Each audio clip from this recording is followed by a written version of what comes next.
Hello guys and welcome to yet another episode of How to Raise a Reader series. In the last episode, we discussed how to keep the habit of reading going. But it's not that simple. Sometimes, no matter how hard you try, your children may be reluctant towards reading. One of the most common reasons is that, for some early readers, a big block of text is like a giant, daunting stop sign. These children often get slapped with the label of reluctant reader, when really they just prefer more visual books. Resist applying that label and instead find books your early readers would love. Friends, hopefully these tips can help you inspire a less enthusiastic reader. First, format doesn't matter. Many chapter books with a highly visual, comics-influenced format were written specifically to help reluctant readers and children with challenges like dyslexia.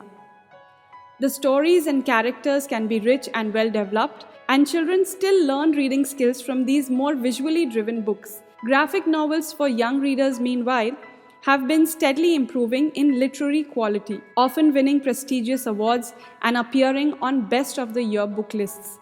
So do not think that visually appealing books are a punishment for your children. They are as good as any textbook, especially for those readers who are starting out. Second, make room for comics. Don't denigrate your child's interest in this genre. Many of the most celebrated literary figures of our time not only grew up devouring comics, but also incorporate comics-inspired themes into their prize-winning novels. Many children become avid readers through their love of comics. You may have also loved reading Archie, Smurfs, or Chacha Chaudhary before going to read Agatha Christie. So do not keep your children away from comics, especially if they like it. Third, a book about a computer game is still a book. You need to understand that plenty of reluctant readers are fans of popular computer and video games. And that's why they are always engaged in those things and they do not like to read books. However, many of these games have book counterparts, which can be a great way to steer your child towards the pleasure of text.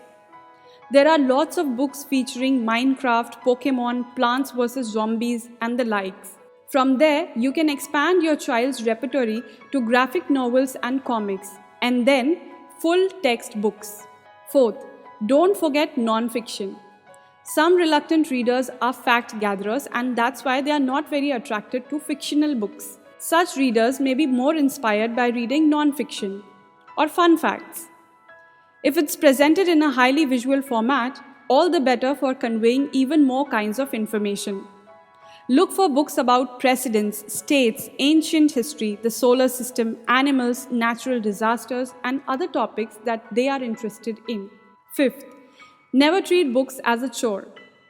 Don't ever say to your children, if you spend 30 minutes reading, you'll get to play on the iPad, or I will get you an ice cream. Instead, treat reading as its own reward, a privilege even. After all, nobody earns candy for eating cookies, right? However, I read somewhere that children will learn more from what you are and what you do than what you teach them. I just mean to say that you can't teach or force your children to read. You and your family will have to develop love towards books too. Then it will become way easier for the child to read.